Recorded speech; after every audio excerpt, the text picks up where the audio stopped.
इस वक्त हमारे साथ वरिष्ठ पत्रकार हर्षवर्धन जी जुड़ गए हैं।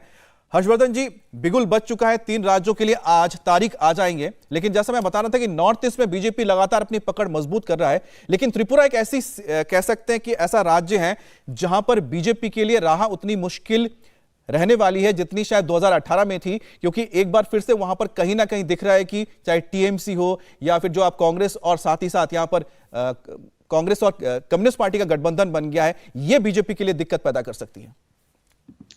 देखिए अमित जी, मुझे ये कहने में जरा सा भी संकोच नहीं है कि राह ज्यादा कठिन हो गई, क्योंकि जब 18 में त्रिपुरा में भारतीय जनता पार्टी आई थी तो कोई भी उसको इस तरह से नहीं देख रहा था कि त्रिपुरा में भारतीय जनता पार्टी वामपंथियों का शासन इस तरह से ध्वस्त कर देगी।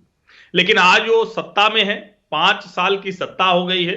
त्रिपुरा में ढेर सारे ऐसे घटनाक्रम हुए जिसके बाद भारतीय जनता पार्टी ने एक संगठन के तौर पर, पार्टी के तौर पर, सरकार के तौर पर अपना दावा वहां और मजबूत किया।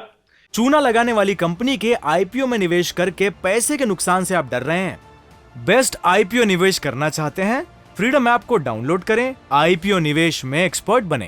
एक जो सबसे बड़ी बात है कि अगर कांग्रेस और कम्युनिस्ट वहां इस तरह से हाथ मिलाने के लिए तैयार हो गए तो इसका सीधा सा मतलब हुआ कि जिस राज्य में कम्युनिस्टों की 2 दशक से ज्यादा समय तक सरकार रही, वहां आज कम्युनिस्ट इस स्थिति में नहीं रहे, कांग्रेस की स्थिति पहले से खराब है। अब सवाल यह है कि क्या भारतीय जनता पार्टी इसका लाभ ले पाएगी?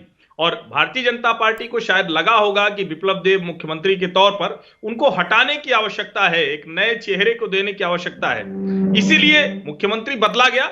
अब सबसे बड़ा सवाल यही है, जो विधायक भारतीय जनता पार्टी को छोड़कर गए ठीक चुनाव से पहले, क्या वो विधायक पार्टी के भीतर की जो कमजोरी है उसका संकेत है?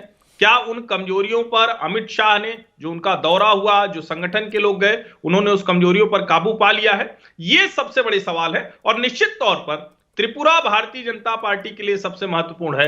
जहां तक नागालैंड और मेघालय की बात है तो वो हमेशा से ऐसी सरकारें वहां बनती रही है जो केंद्र सरकार के साथ गठजोड़ में जाती हैं, तो असली चुनौती त्रिपुरा ही है। बिल्कुल। अच्छा, जैसे कि कोनार्ड सांगमा है या फिर हम बात करते हैं नागालैंड की, जैसा आपने बताया कि वहां पर जो भी पार्टियां हाथ आती हैं वो हमेशा केंद्र के साथ अपनी एक अलाइनमेंट रखती है। तो हम बात त्रिपुरा को लेकर करते हैं, त्रिपुरा की जो जीत थी बीजेपी के लिए बहुत ऐतिहासिक जीत थी। अब बात करते हैं, बिप्लब देब को बनाया गया जब वो मुख्यमंत्री बने, लेकिन उनको फिर से बिल्कुल चुनाव से पहले सरकार को एक चेहरा बदलकर देखने की कोशिश की गई और वहां पर मानिक साहा को लाया गया। आपको लगता है कि मानिक साहा वो हम कह सकते हैं करिश्मा कर सकते हैं जो पुष्कर सिंह धामी ने उत्तराखंड में कर दिया था? चूना लगाने वाली कंपनी के आईपीओ में निवेश करके पैसे के नुकसान से आप डर रहे हैं? बेस्ट आईपीओ निवेश करना चाहते हैं? फ्रीडम ऐप को डाउनलोड करें, आईपीओ निवेश में एक्सपर्ट बने।